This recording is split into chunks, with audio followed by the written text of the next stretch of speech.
आप सबको जय मसीह की मैं प्रभु का धन्यवाद करती हूँ कि मेरा परमेश्वर जो सामर्थ्य है वो अनुग्रहकारी और जीवता परमेश्वर जीवता के बीच में वास करते हैं। तो सचमुच प्रभु हमें हर रोज एक नए वचन के साथ और नए दिन के साथ ब्लेस करते हैं।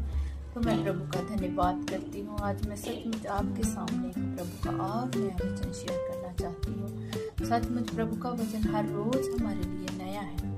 तो हम प्रभु के वचनों में सीखेंगे। आज देखेंगे गलातियां 5 अध्याय उसकी फर्स्ट वर्स में ऐसे लिखा है, मसीह ने स्वतंत्रता के लिए हमें स्वतंत्र किया है, अतः इसी में स्थिर रहो और दास्तव के जुए में फिर से ना जूटो।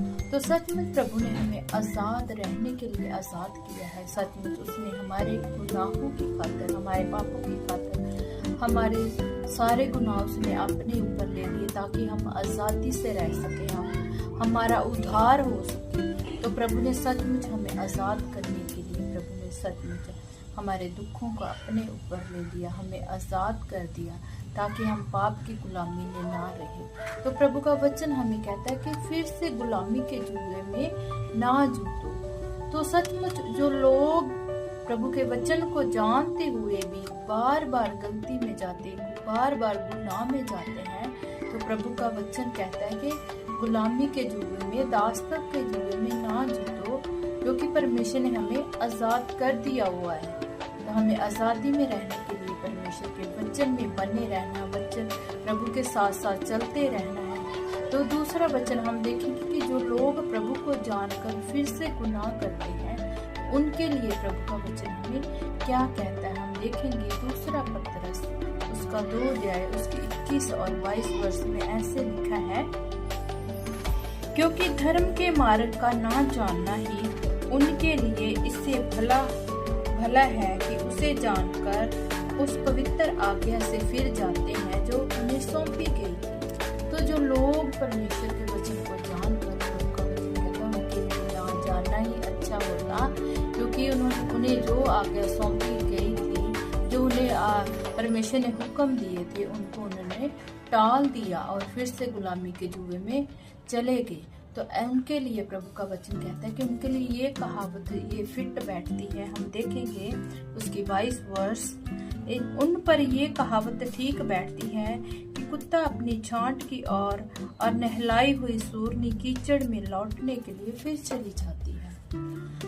तो जैसे हम देखते हैं कि सूअर जो होता है उसके स्वभाव को हम सभी वाकिफ हैं कि उसका स्वभाव कैसा होता है, क्योंकि परमेश्वर उसके स्वभाव से वाकिफ है और इंसान के स्वभाव से भी परमेश्वर वाकिफ है। प्रभु जानते हैं कि इंसान की फितरत क्या है और एनिमल्स की फितरत क्या है। तो प्रभु कहता है कि जो सूअर होता है उसका स्वभाव कैसा होता है, जैसे उसको हम चाहे नहलाएं धुलाएं, अच्छी जगह पे बिठाएं, चाहे उसको महल में बिठाएं, किसी भी अच्छी जगह पे बिठाएं, लेकिन उसका स्वभाव कैसा है, वो कीचड़ में जाने वाला है। चाहे जब भी वो सुंदर जगह से उठकर अगर गंदी जगह को देखेगा उसने फिर उसी जगह पे जाना है, क्योंकि उसका स्वभाव ऐसा है। तो प्रभु का वचन कहता है जो लोग आजाद होकर फिर पाप में जाते हैं वो लोग ऐसे हैं। और डोगी को देखा जाए तो डोगी जो होता है जो अपना खाना खाकर उसे उगलता है फिर उसे खाता है। तो ये कितनी सचमुच इंसानों के लिए एग्जाम्पल बहुत अलग सी है।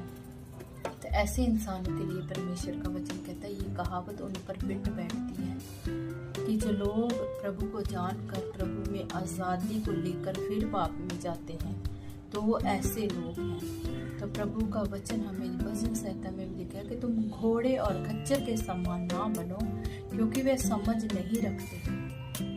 तो सचमुच इंसान को परमेश्वर ने उत्तम बनाया है, समझ दी है, बुद्धि ज्ञान दिया हुआ है।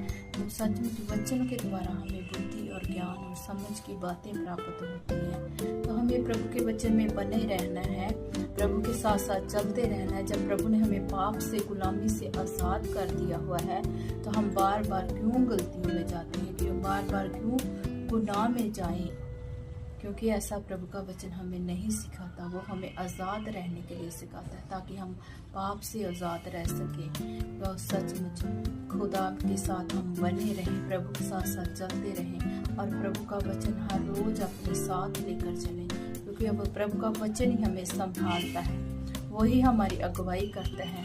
हमें किस राह पे चलना है ये प्रभु के वचन में से हम सीखते हैं और चलते हैं। तो हमें आज़ादी में रहने के लिए प्रभु ने हमें आज़ाद किया हुआ है, ताकि हम पाप की गुलामी में फिर से ना जाएं। प्रभु इन वचनों के द्वारा आप सबको ब्लेस करें और अपने जीवन में इन वचनों को हम पढ़ के, प्रभु के वचन में से हम पढ़ के इनको अपने जीवन में इम्प्लीमेंट करें, अपने ऊपर अप्लाई करें। कहीं हम ऐसे तो नहीं, हमें अपने आप को देखना है, हमारी चाल प्रभु के सामने कैसी है, कहीं हम प्रभु के साथ टेढ़े तो नहीं चल रहे। तो सचमुच हमें प्रभु के साथ बने रहने की जरूरत है और प्रभु के हाथ में अपने आप को समर्पण करने की ज़रूरत है। अपने आप में एक ट्रांसफॉर्मेशन लेने की ज़रूरत है। जब हम बदलते हैं तो ये प्रभु का अद्भुत सामर्थ्य वचन ही हमें बदल सकता है। तो इन वचनों के द्वारा परमेश्वर आप सबको ब्लेस करे